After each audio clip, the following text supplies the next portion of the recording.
আপনাদেরকে বলে যাচ্ছি, আপনারা যদি ওই শটগান ব্যবহার করবেন, আমরা কামান ব্যবহার করব।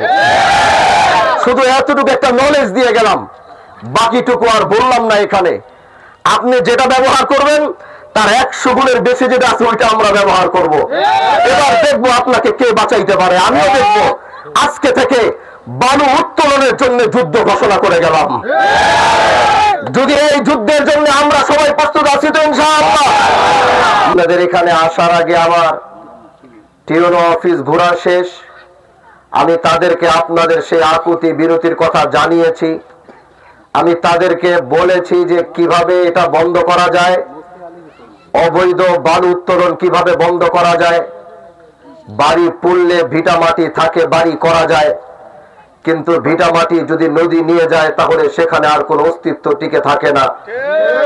আমি তাদেরকে বলেছি কি করবেন করেন। তারা আমাকে আশ্বাস দিয়েছে।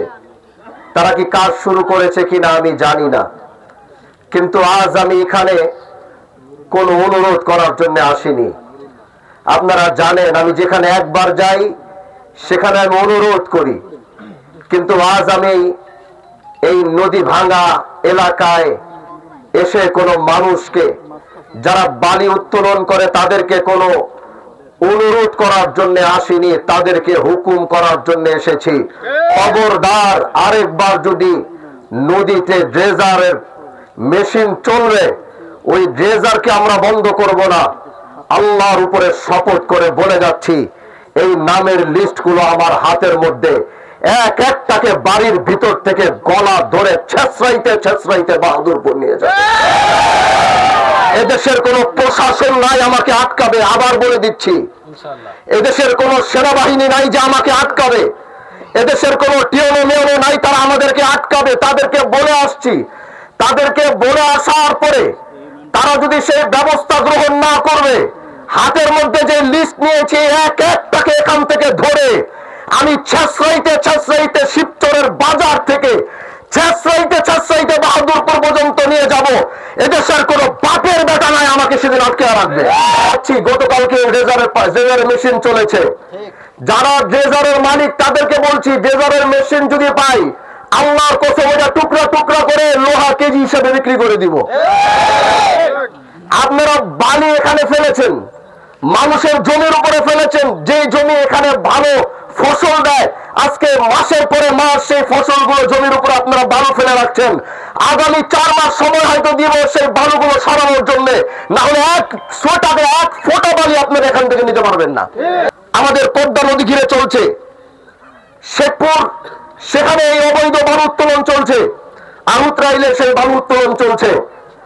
আমরা এমন ফোর্স ব্যবহার করব, এমন ভাবে এগুলো আপনাদেরকে ধরবো, আল্লাহর কসম করে বলছি, এরপরে কুল কিনা আপনারা খুঁজে পাবেন না। কোথাও গিয়ে আপনারা টিকতে পারবেন না। আদালতে যাবেন, আপনারা ওই জেলে থাকবেন, জামিন নিয়ে আসবেন, জামিন নিয়ে বের হবেন, কিন্তু শিবচরের মাটিতে আপনারা থাকতে পারবেন না। আজকে যারা রাজনীতি করে করে বড় বড় সমাবেশ করছেন, তারা কেন আজ পর্যন্ত এই নদী বাঁচাইতে আসতে পারলেন না? তাহলে কি রাজনীতি আপনারা আগামীতে গরিবের জন্য, মানুষের জন্য কি রাজনীতি করবেন আপনারা? রাজনীতি তো মানুষ করে গরিবের পাশে দাঁড়ানোর জন্য, দেশের জন্য, মাটির জন্য। আজকে উত্তরে এখান থেকে আমাদের জমিগুলো নিয়ে যাচ্ছে, মানুষের বাড়ি ঘর পড়ে যাচ্ছে। আজকে কেন একজন এখানে এসে প্রতিবাদ করেন নাই আপনারা? আমরা তো রাজনীতি করি না, আমাদেরকে কেন আসতে হলো? কেন সেই হাজার হাজারের মিছিলের লোক নিয়ে আপনারা এখানে এসে আপনারা বলে যান নাই বন্ধ করে এই বালু উত্তোলন? কেন বলেন নাই আপনারা? কারণ এই বালির টাকা কোথায় কোথায় যায় সবার নাম আমরা জানি। আল্লাহর কসম প্রত্যেকের নাম এক এক করে গোটা শিবচরের ঘরে ঘরে টাঙায় দিব, যে এদেরকে চিনে রাখেন, এরা আপনাদের বাড়ি ঘর চলে যাচ্ছে, কিন্তু তারা সেটা পরোয়া করে নাই। রাতের সেই আদারের বাঘের টাকা নেওয়ার জন্য তারা ব্যস্ত ছিল।